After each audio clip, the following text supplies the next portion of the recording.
Hello friends, आज की हमारी कहानी है एक कहानी तेरी मेरी भाग 19। इस भाग को समझने के लिए इससे पहले के सभी भाग अवश्य पढ़ें। शिवी अब थोड़ा सा ठीक था।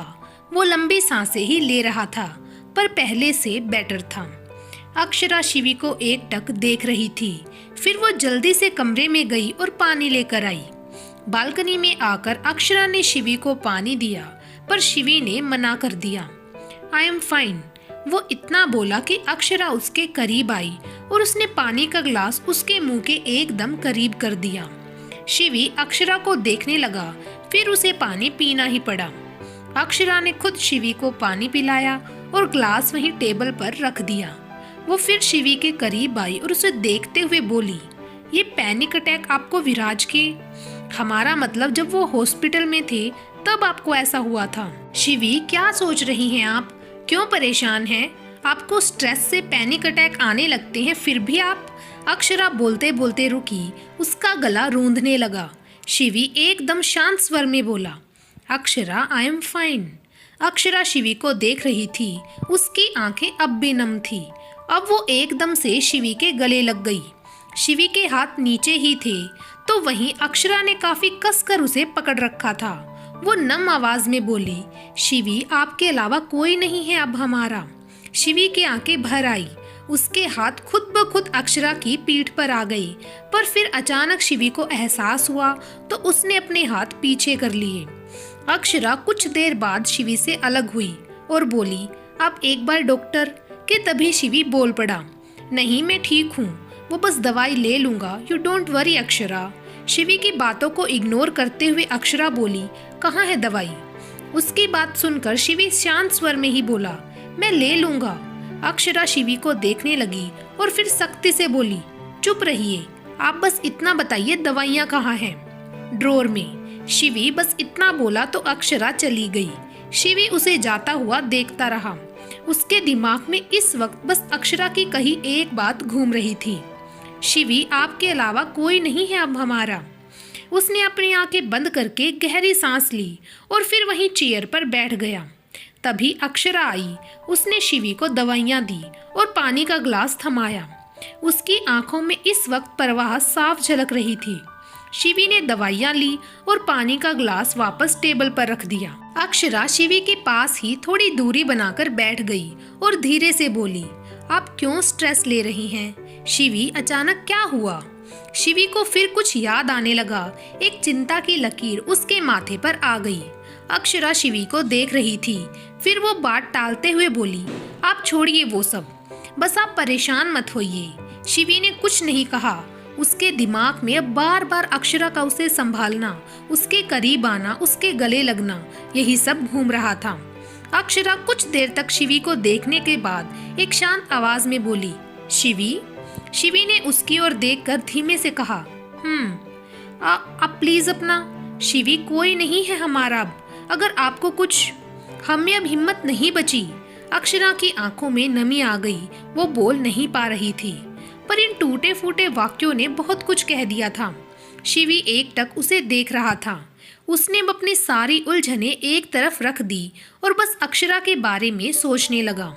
शिवी ने अब आहिस्ता से अक्षरा का हाथ अपने हाथ में लिया। उसके मात्र एक स्पर्श से अक्षरा की धड़कनें बढ़ गई और वो एकटक बिना पलक झपकाए शिवी को देखने लगी। शिवी अक्षरा का हाथ थामे हुए ही शांत लहजे में बोला, अक्षरा, मैं ठीक हूँ, ये नॉर्मल है, बचपन से हो ही जाता है। कि अक्षरा नम आवाज में बोली, ऐसे ही नहीं होता शिवी, आप भी जानते और हम भी। शिवी अक्षरा की बात पर एक पल के लिए चुप रहा और फिर हल्का मुस्कुराकर बोला, अरे यार, पैनिक अटैक मुझे आया और इतना पैनिक तुम कर रही हो। अक्षरा ने कुछ भी नहीं कहा, क्योंकि कुछ कहने के लिए था भी नहीं। उसे खुद नहीं पता था क्यों वो शिवी की इतनी परवाह कर रही है।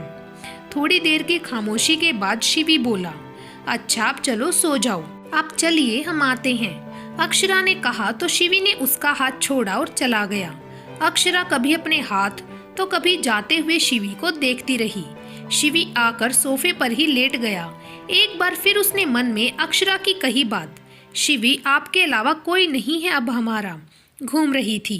उसने आंखें बंद की और सोने की कोशिश करने लगा। कुछ ही देर बाद शिवी सो चुका था। अक्षरा अब भी बालकनी में बैठी हुई थी। शिवी की उस हालत के बारे में याद आते ही उसके चेहरे पर डर और घबराहट आ गई। वो तुरंत उठी और कमरे में आई। अक्षरा शिवी के पास आई तो उसने देखा शिवी सो चुका था। तो अक्षरा ने उसे देखा और वो बेड के पास जाने लगी, पर उसे शिवी के लिए डर लग रहा था। अक्षरा अब रुकी और वो वापस आकर काउच पे रखे अपने सिंगल चेयर सोफे पर बैठ गई।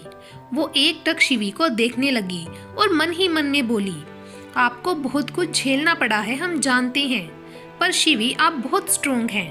अपनी माँ को खोने का डर हम अब महसूस कर रही हैं, लेकिन आपने हमेशा से किया, फिर भी आप हमेशा दूसरों के बारे में ही सोचते हैं। अक्षरा शिवी को ही देख रही थी और वहाँ बैठे बैठे ही ना जाने कब उसकी आंखें लग गई। नींद आते हुए उसका सर नीचे हुआ और वो शिवी के सीने से आ लगी। अगली सुबह जब शिवी की आंखें खुली, उसे अपने ऊपर कुछ भार सा महसूस हुआ। उसने आंखें खोली तो देखा अक्षरा का सर उसके सीने से लगा हुआ था और वो बैठी हुई ही सो रही थी। शिवी एकटक उसे देखता रहा। उसकी धड़कनों की रफ्तार सामान्य से तेज हो गई। अक्षरा को देखते हुए शिवी खुद नहीं समझ पा रहा था वो कर क्या रहा है। उसने धीरे से उठने की कोशिश की कि तभी अक्षरा की आंख खुल गई। उसने जैसे ही खुद को शिवी के इतने करीब देखा, वो झट से उठकर बैठ गई। अक्षरा को भी हिचकिचाहट महसूस होने लगी। आप ठीक हैं? अक्षरा ने शिवी को देखकर धीरे से पूछा तो शिवी ने हाँ में सर हिला दिया। अक्षरा ये देख तुरंत उठकर वॉशरूम की ओर बढ़ गई। शिवी उसे देखता रहा और अक्षरा के जाते ही उसने आंखें बंद कर ली और एक गहरी सांस ली। आज सुबह सतीश और युवराज जी सिंह निवास में बड़े गौर से न्यूज़पेपर और न्यूज़ चैनल देख रहे थे, पर शिवी और अक्षरा के बारे में कहीं कोई न्यूज़ नहीं थी। ये देखकर सतीश जी ने गुस्से से न्यूज़पेपर पटक दिया। तभी जमीन पर पटके न्यूज़पेपर को किसी ने उठाया तो वो दोनों सामने देखने लगे। सामने जगदीश जी थे। न्यूज़पेपर पकड़े उनके चेहरे पर कोई भाव नहीं थे। वो अब न्यूज़पेपर लेकर सतीश जी के पास आई और उनके सामने रख दिया। युवराज जी गुस्से से बोले, मतलब वो बात आपने छुपाई? शांत युवराज शांत, इतना गुस्सा नहीं। जगदीश जी एकदम शांत लहजे में बोले कि सतीश जी चीखे, ये अच्छा नहीं किया तुमने जगदीश। जगदीश जी उन्हें देखकर गंभीरता से बोले, अच्छा तो तुम लोग नहीं कर रहे। और एक बात, मेरे बेटे के खिलाफ कुछ भी करने से पहले ये याद रखो, जगदीश मल्होत्रा अभी जिंदा है। उन सब की बातें सुनकर विराज की माँ और चाची भी आ गई। उनके साथ एक लड़का भी था जो धीरे से बोला, बड़ी माँ ये क्या हो रहा है यहाँ?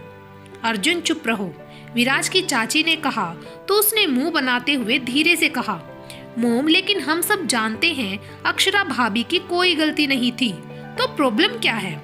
विराज की माँ एकदम शांत थी। बिना किसी भाव के उनके चेहरे पर बस एक गहरी उदासी और दर्द था। युवराज जी उठकर खड़े हुए और तेज आवाज में बोले, गलत तो आपके बेटे ने किया, उस लड़की ने किया। उन दोनों के बीच जरूर कुछ ऐसा था जिसकी वजह से हमारा विराज। कि जगदीश जी बोल पड़े, शिवी ने कुछ नहीं किया। और एक बात, जिस लड़की की बात तुम कर रहे हो वो बहू थी तुम्हारे परिवार की। सतीश जी एक कुटिल मुस्कुराहट लिए गंभीरता से बोले, बहू थी। और एक बात याद रखो जगदीश, शिवी ने जिससे शादी की है वो विधवा है। हमारे बेटे विराज की पत्नी थी वो, जो उससे इतना प्यार करता था। जब वो उसके जाने के बाद इतनी आसानी से शिवी से शादी कर सकती है तो क्या भरोसा उसका? उससे हमें कोई मतलब नहीं है। मतलब तो अपने बेटे से। और इन सब के बीच शिवी का नाम मत डालना, क्योंकि आप सब जानते हैं विराज शिवी के लिए क्या था। उसके साथ कभी कुछ गलत नहीं कर सकता शिवी। जगदीश जी ने सख्त लहजे में कहा और वहां से जाने लगे। सतीश जी और युवराज जी के चेहरों पर एकदम गुस्से से भरे भाव थे। जगदीश जी चले गए कि तभी युवराज जी नफरत भरे लहजे में बोले, मल्होत्रा परिवार बहुत बड़ी गलती कर रहा है। डैड क्या गलती हुई? शिवी भाई विराज भाई से बहुत प्यार करते थे और ये तो हम सब जानते हैं। अर्जुन ने कहा कि सतीश जी और युवराज जी उसे घूरने लगे तो वो एकदम चुप हो गया। शिवी अब कॉलेज जाने के लिए रेडी हो रहा था।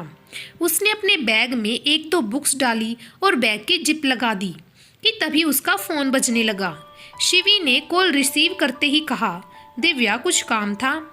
वो अक्षरा का फ़ोन नहीं लग रहा, वो ठीक है ना? दूसरी ओर से दिव्या ने कहा।